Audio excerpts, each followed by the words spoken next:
대한유화 한번 진단해 볼게요.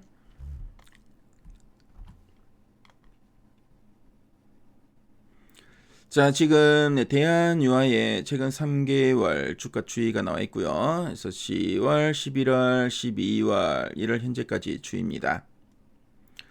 자, 지금 뭐 주가를 보시면은 10월, 11월 좀 한 단계 레벨업 하려는 이런 흐름도 좀 나타났었죠. 그래서 거래량이 터지면서 장대 양봉도 좀 그려졌는데요.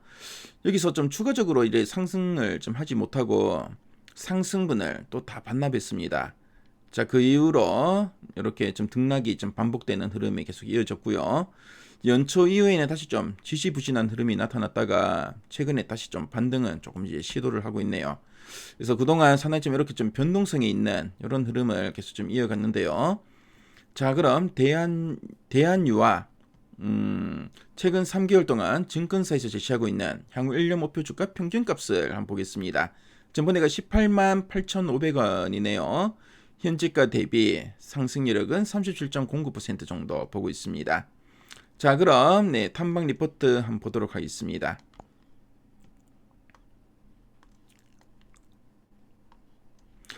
자, 10월 이후 목표가 제시된 거 보니까 아마 15만 5천 원 제시한 증권사도 있고 22만 원을 제시한 증권사도 있죠. 가장 최근에도 한 22만 원 정도 계속 좀 제시를 하고 있는데요. 자, 리포트 제목을 보니까 2026년 이익 3배 성장이 기대된다라고 하고 있습니다. 상당히 실적 성장에 대한 기대감이 높은 것 같네요. 자, 그럼 핵심 내용 한번 보도록 하겠습니다. 자, 그럼 이 대한유화가 어떤 회사인지 간단하게 한번 설명해 드릴게요. 자, 대한유화는 울산 온산공단에서 이 나프타라는 이 원료를 끓여서 플라스틱의 쌀이라고 불리는 그 에틸렌과 프로필렌 등을 만드는 전통 석유화학 기업입니다. 롯데케밀과 같은 대형사와 비슷한데요. 근데 이제 다른 사업 없이 오직 석유화학 한 누물만 파는 순수 화학업체로 보시면 되겠습니다. 자, 최근에는 이 기술력을 바탕으로 전기차 배터리 분리막용 특수 플라스틱 시장에서 세계적인 강자로 좀 떠오르고 있으니까요. 이 점도 참조하시면 되겠습니다. 자, 그럼 두 줄 요약 부분을 한번 보도록 할게요. 첫 번째 포인트입니다. 석화 스프레드 회복과 분리막용 피성장으로 실적 급반등 기대라고 하고 있습니다. 그래서 석화 스프레드 회복. 스프레드는 뭐냐면은 이 제품 가격에서 원료 가격을 뺀 마진을 좀 말하는데요. 그래서 지난 몇 년간 중국이 공장을 너무 많이 짓다 보니까 제품 가격이 폭락했었습니다. 자, 이제 공급 과잉이 해소되면서 마진이 다시 정상 수준으로 돌아오고 있다. 그런 뜻으로 보시면 되겠고요. 그리고 분리막용 피 성장이라 되는데요. 그래서 전기차 배터리 화재를 막는 핵심 소재인 이 분리막에 들어가는 특수 플라스틱입니다. 자, 아무나 못 만드는 이 고기술 제품이기 때문에 마진이 아주 높은데요. 전기차 시장이 커지면서 없어서 못 팔 정도로 수요가 이제 늘고 있다는 뜻으로 보시면 되겠습니다.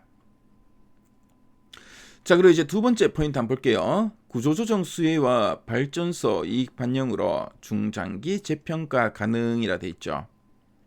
그래서 구조조정의 수혜라고 돼 있는데, 그래서 지금 중국과 우리나라의 노후화된 석유화학 공장들이 적자를 견디지 못하고 좀 폐쇄되고 있습니다.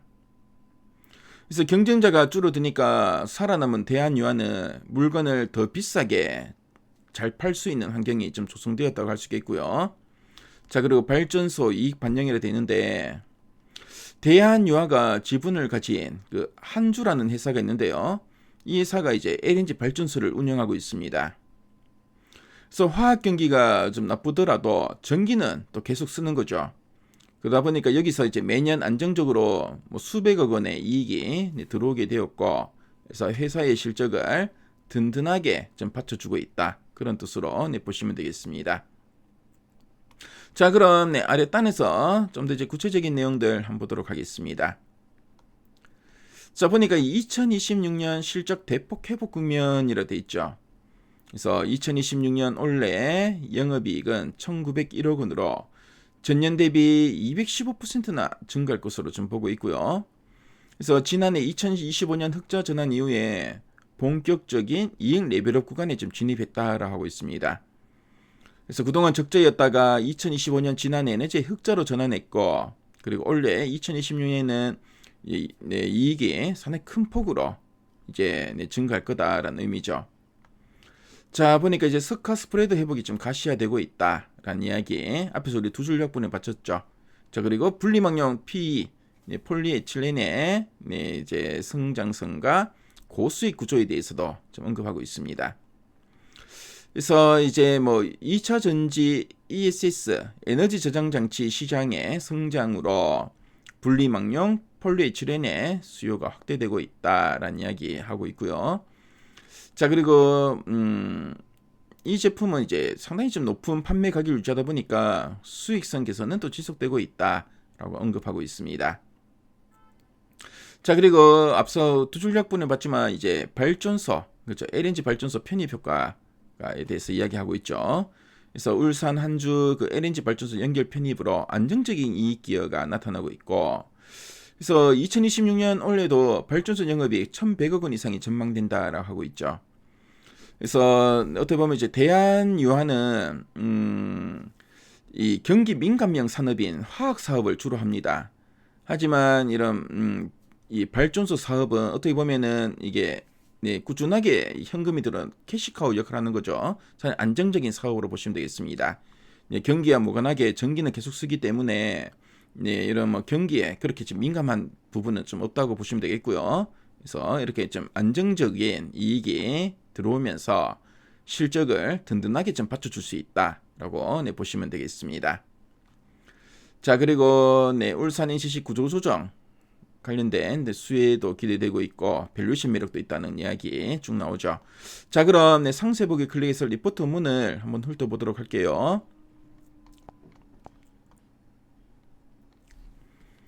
자, 리포트 문을 보시면은 앞서 우리 핵심 내용 보기에서 봤던 내용들이 쭉 나와 있죠. 그래서 2026년 예상 영업이익은 1,901억 원, 한 215% 증가가 예상되고요. 자, 그리고 석가 스프레드도 본격 회복되고 울산의 석가 구조 조정은 또 다른 기회다라는 이야기 쭉 나옵니다. 자, 그리고 대한유화를 이해하는 데 필요한 이런 표나 그래프 자료들도 리포트 문을 보시면은 상당히 좀 상세하게 잘 나와 있죠. 그래서 대한유화에 관심 분들은 미래 가이드앱에 들어오시면은 이 자료를 무료로 보실 수 있으니까요. 꼭 한번 참조해 보시기 바랍니다.